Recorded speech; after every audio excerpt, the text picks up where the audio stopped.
It was a sweltering afternoon in the city, the kind that makes people impatient and irritable. At an upscale clothing store on Main Street, John was standing behind the counter, scanning the room with a judgmental eye.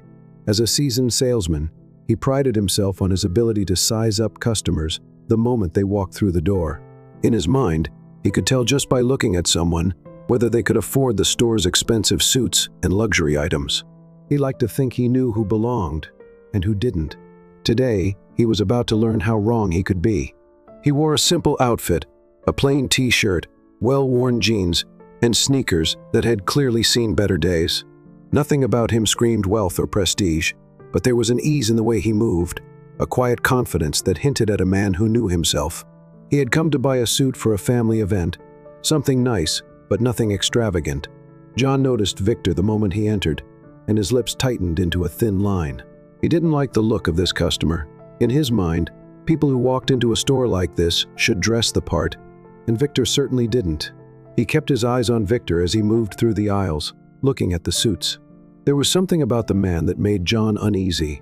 Maybe it was the way he seemed so comfortable, as if he belonged here despite his appearance. That confidence unsettled John. As Victor walked past a row of shoes, his phone rang. Distracted, he answered it, not noticing that he had accidentally stepped on John's polished leather shoes. John's face twisted in irritation. He looked down at the scuff mark on his expensive shoes and felt his temper flare. To him, this was the final straw. Victor noticed the slight misstep as he hung up his phone and immediately turned toward John. "Oh, sorry about that, man," he said, his voice calm and genuine. He didn't make a big deal of it. He just offered an apology as anyone would. But John wasn't having it. The annoyance and prejudice he had been bottling up since the moment. Brooke walked in suddenly. "Watch where you're going," he spat, his voice low but filled with venom. Victor raised an eyebrow, surprised by the hostility in John's tone. "I said, I'm sorry," he repeated, still trying to de-escalate the situation. But John wasn't interested in apologies. His anger had already taken root, fueled by something deeper than just a stepped-on shoe. "You think you can just walk in here and act like you own the place?" he snapped, his voice growing louder, drawing the attention of the other customers. Victor was taken aback by the sudden hostility. "What are you talking about? I'm just looking to buy a suit." John crossed his arms, glaring at Victor. "People like you don't belong here," he said, his voice dripping with contempt. Brooke stood there, staring at John, trying to process what he was hearing. "People like me?" he echoed. "What does that even mean?" John didn't even try to hide his prejudice anymore. "You know exactly what I mean. You walk in here dressed like that, disrespecting me, you're nothing but trouble." The words hung in the air, the tension in the store rising. The other customers who had been quietly shopping began to notice the confrontation. Some of them started whispering among themselves, their eyes darting between John and Victor. Then, without warning, John's anger boiled over. He reached out and slapped Victor across the face, the sound of the impact echoing through the store like a gunshot. Gasps filled the room for a moment. Time seemed to stand still. The other customers stopped in their tracks, their eyes wide, with disbelief. Victor didn't move. His face remained stoic, though his eyes narrowed slightly as he processed. What had just happened? He had been slapped and publicly humiliated by this man who clearly had no idea who he was. Victor didn't react the way most would expect. He didn't lash out or retaliate. Instead, he simply stood there, his posture relaxed, his eyes focused on John. The store fell into an eerie silence. The tension was so thick, it was almost suffocating. The other customers stood frozen, watching, waiting for what would happen next. They had expected a fight, a heated exchange, but Victor's calm demeanor seemed to throw everyone off, including John. It wasn't long before the murmurs started. People began whispering to each other, some even stepping back as if realizing they were too close to something dangerous. They knew who Victor was. His name carried weight in the city, and it didn't take long for word to spread through the store. "That's Victor."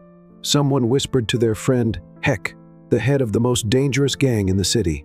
John's eyes darted around the store as he began to pick up on the murmurs. His anger, once so fierce and unrestrained, started to wane, replaced by a growing sense of unease. The room had shifted. The energy was palpable. The more John heard, the more he realized the gravity of what he had done. His heart began to race as the whispers reached him. "Did you hear? That's Victor," another customer muttered. The guy who runs the whole city. John's face drained of color. He looked at Victor, finally understanding that the man standing in front of him wasn't just any customer. He wasn't someone to be humiliated, and certainly not someone to be slapped. This was a man who commanded respect, and not just from his gang. The whispers grew louder, the tension in the room unbearable as John began to panic. Victor remained silent, his eyes still fixed on John. He didn't need to say anything. His presence alone was enough to fill the room with an almost suffocating pressure. The customers, once eager to shop, now stood frozen, unsure of what would happen next. Finally, after what felt like an eternity, Victor spoke, his voice calm but commanding. "You've got a lot of nerve, John," he said quietly, his tone betraying none of the anger he could have. "Unleashed. But let me tell you something. I don't cause trouble, not unless I have to." John's mouth went dry, his throat tightening as he tried to respond. I didn't know," he stammered, his voice shaky. Victor raised a hand, silencing him. "No, you didn't know, but that doesn't change what you did."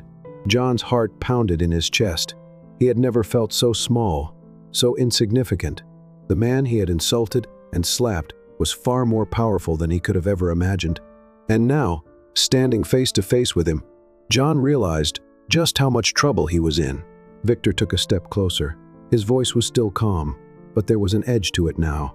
"You think slapping me, humiliating me in front of all these people, makes you better than me because I stepped on your shoes?" He shook his head slowly. "It's not about the shoes, John."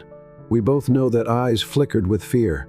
He could feel the weight of his mistake crushing down on him, and he couldn't escape it. "I'm sorry," he blurted out, his voice trembling. Brooks' expression didn't change. He simply looked at John, his gaze unwavering. "Sorry isn't enough, John. Do you think a simple apology can make up for what you did for the hate you carry?" John shook his head, his hands trembling. "I didn't mean to. I just—" Victor cut him off, his voice cold. "You think you can walk around treating people like they're less than you because of the color of their skin?" John opened his mouth to speak, but the words wouldn't come. He had no defense, no excuse. He had spent years judging people, thinking himself superior, and now, in this moment, it had all come crashing down around him. Brooks' voice softened slightly, but there was still a hardness to it. "I don't go around looking for fights. I don't need to prove anything, but I've spent my life dealing with people like you, people who think they're better than me because of the way I look, people who think they can slap me and get away with it." John swallowed hard, his mind racing. He had no idea what to say or how to make this right. But then Victor continued, his voice taking on a more personal tone. "My father was killed by men like you," Victor said quietly, the words landing like a punch to the gut. "He was a good man, but they didn't care. All they saw was his skin, and they took his life because of it." The room was completely silent now. Everyone was listening, captivated by Victor's story. Even the customers, who had no idea who he was, felt the weight of his words. John stood in stunned silence as Brooks' words sank in. His father had been killed by men like him, by men who saw only the color of someone's skin and decided that it made them less. That realization hit John like a freight train. He could see in Brooks' eyes that this wasn't just about a scuffed shoe or a slap. This was about something far bigger, something John had never truly understood until now. For what felt like minutes, John couldn't speak. His mind raced, filled with shame and regret for what he'd done.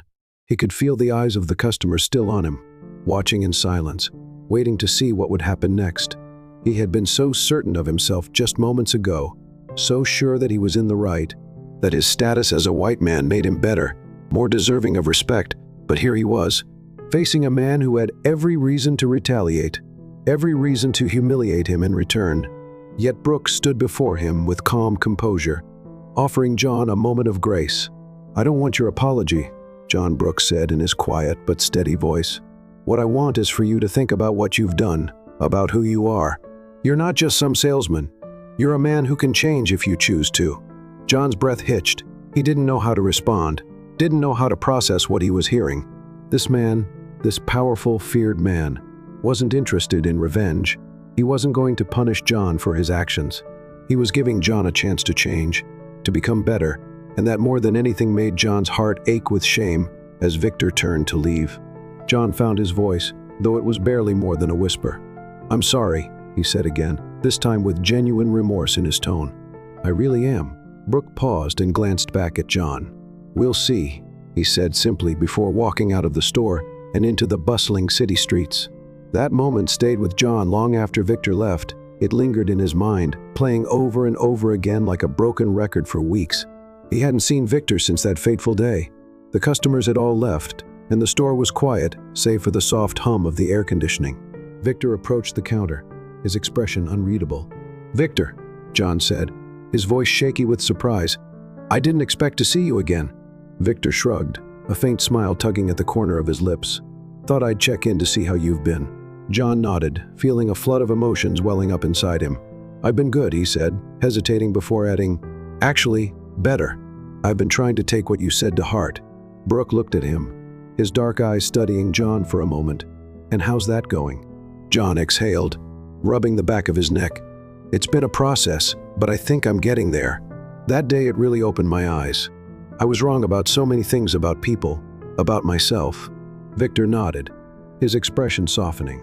I can see that John felt a wave of relief wash over him, as if some invisible weight had been lifted from his shoulders. "I just want you to know that I'm grateful," John said, his voice thick with sincerity. "You could have destroyed me that day, and I would have deserved it, but instead you gave me a chance to change, and I have. I'm trying at least." Brooke smiled slightly. "That's all anyone can ask for, John. Change doesn't happen overnight. It takes time, but the fact that you're willing to try, that's what matters." The two men stood there in a comfortable silence for a moment, both of them reflecting on how much had changed since that day. The tension, the anger, the fear, it had all dissipated, replaced by something else: respect, understanding.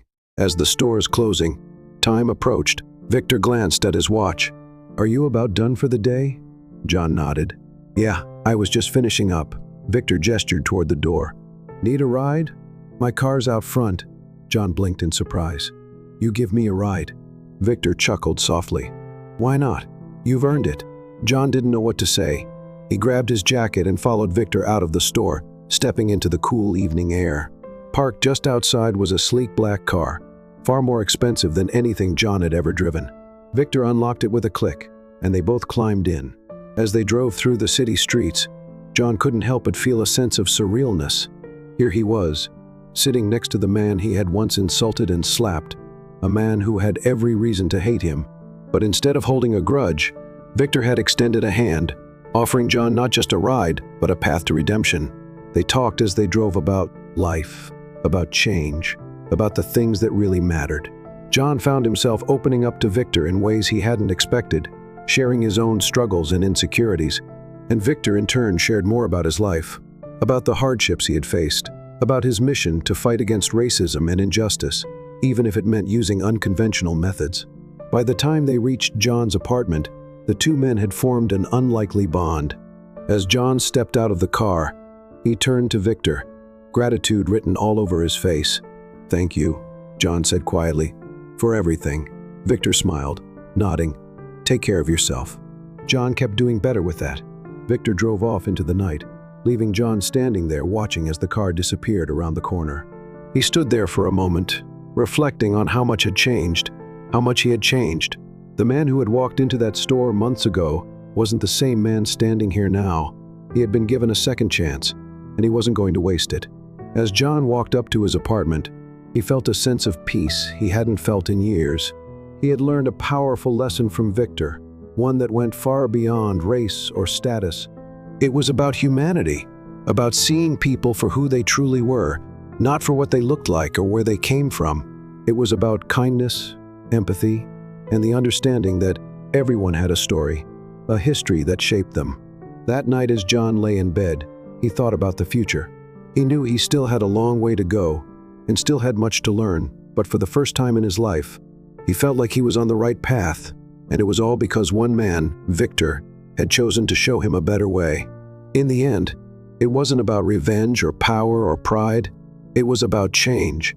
And as John drifted off to sleep, he knew that he had finally found something he had been searching for all his life: redemption.